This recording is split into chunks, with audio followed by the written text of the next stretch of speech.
مساء الفل والياسمين لكل اخواتنا الغاليين.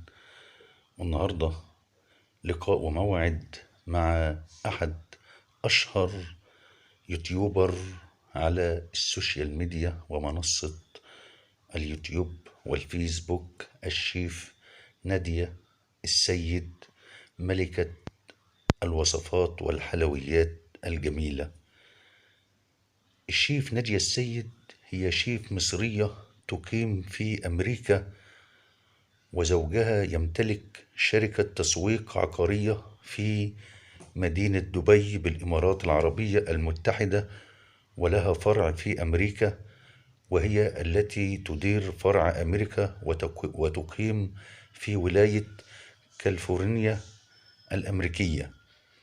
الشيف نادية السيد حاصلة على كلية العلوم قسم رياضيات، وهي متزوجة ولديها من الأبناء 3، ربنا يبارك لها فيها.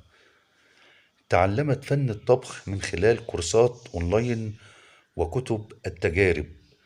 أنشأت صفحتها على فيسبوك عام 2020 في شهر 4، ووصل عدد متابعيها إلى أكثر من 8 مليون متابع في فترة قصيرة، ووصل عدد متابعيها على منصة اليوتيوب إلى أكثر من 2.5 مليون متابع.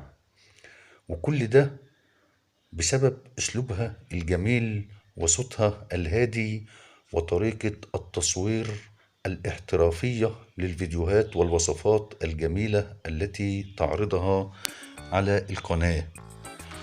فأصبحت أحد أشهر الشيفات على منصة اليوتيوب والفيسبوك، واشتهرت بطريقة عمل الحلويات كطريقة أساسية لها،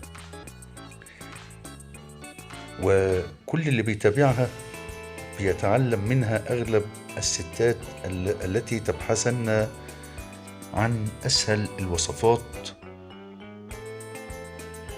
على اليوتيوب.